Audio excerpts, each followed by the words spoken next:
บายดีอาจารย์หนูเองมีชื่อว่านางว่าดิบฝนมื้อนี้จะมาสาธิตเกี่ยวกับการสวนอาจมก่อนอื่นมาเช็คประวัติคนเจ็บก่อนเนาะคนเจ็บมีชื่อว่าเมซีบ้านอยู่บ้านหลัก12เมืองปากซองแข้งจำปาสักอายุ50 ปีอยู่ห้องเบอร์หาเตียงเบอร์2ก่อนอื่นไปหาคนเจ็บก่อนเนาะสบายดีแม่ซื้อยังเด้โอ้ลูกเป็นนักศึกษาพยาบาลเด้อมื้อนี้ลูกจะมาสวนอาจมให้แม่เพื่อให้แม่ทายสะดวกและลดพรอาการท้องเบ่งท้องอืด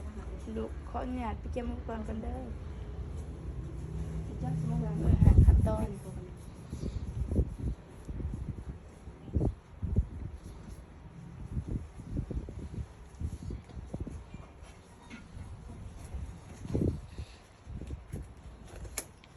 ถุงมือขยะ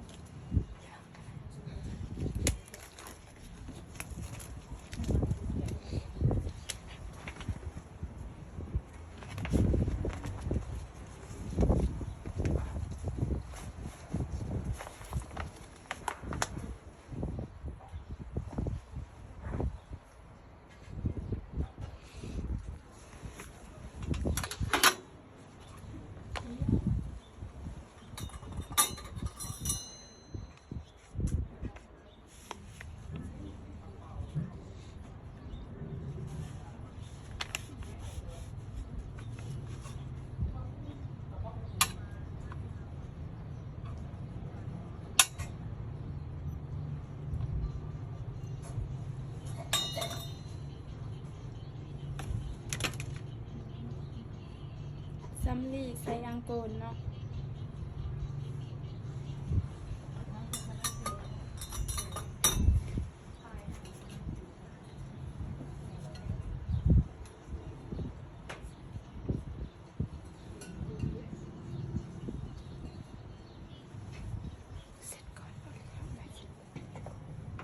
เราจะมาเอาซัมลี่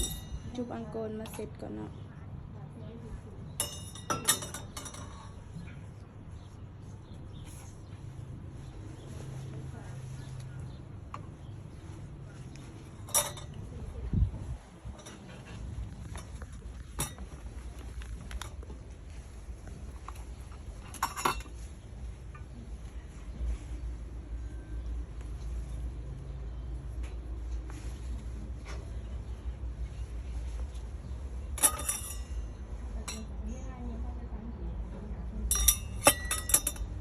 เสร็จก่อนเนาะ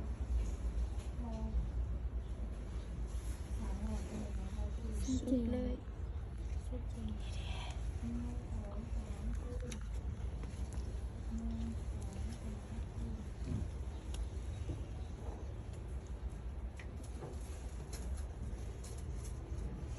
เราจะมาใส่น้ำทำสะอาดด้วยว่าน้ำเชื่อเนาะ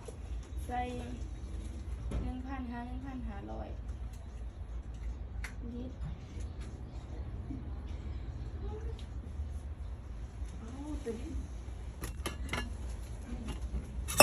เราจะปิดไว้ก่อนเนาะเพื่อบ่ให้น้ำออกใส่เจลเราจะใส่เจลเนาะรอลื่น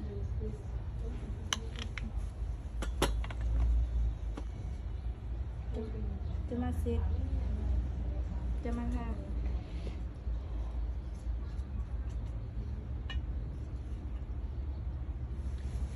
คนอยากได้พอคนอยากได้แม่มันจะได้เด้มันนี้ทายบ่โอ้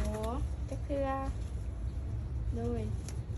ให้พอนอนสะแข้งสายเด้อสั้นหัวเข่าขึ้นลูกจะแย่ให้พอ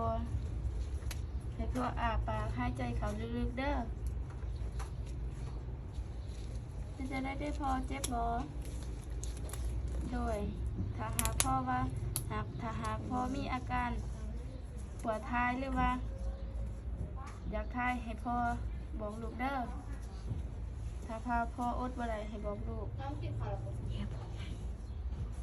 กูใหญ่เขาจะแย่หา7 เส้นเนาะ เขาจะพาเพื่อให้น้ำไหลเนาะเขาจะเปิดน้ำ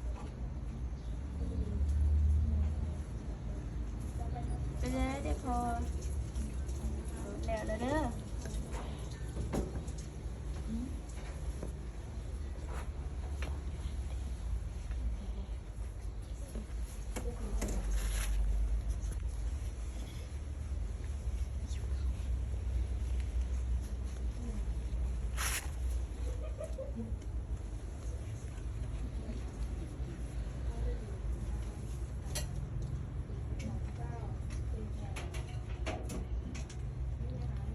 ในกรณีคนเจ็บที่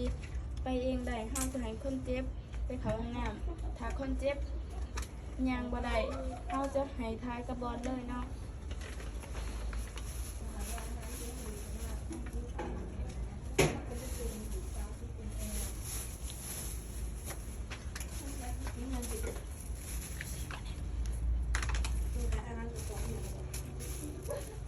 ให้คนเจ็บทายกระบอนเนาะเขาหยาดเด้อพอ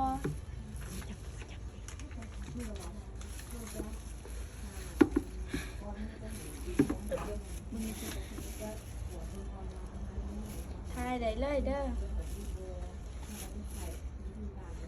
เขาจะถามเพื่อคนเจ็บทายสะดวกบ่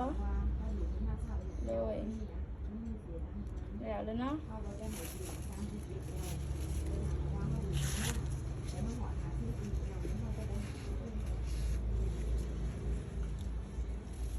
พอนอนได้เด้อเอาไปเลยแล้วลูกมาเป็น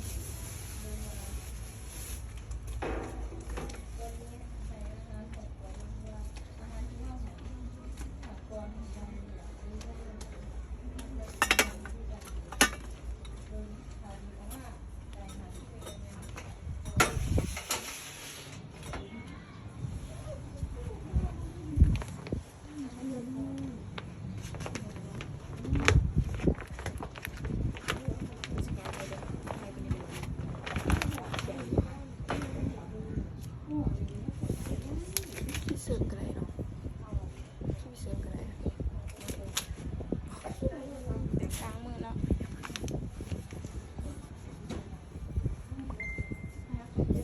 แล้วเด้อพอให้พอพักผ่อนเด้อพักผ่อนให้เพียงพอกินอาหารที่มีโปรตีนกินอาหารที่มีกากใยหลายๆเส้นหมักกล้วยหมักฮุงโดยแล้วเด้อเราจะมาบันทึกในวันที่3 เดือน 12 2024ได้ส่วนอาจมให้แม่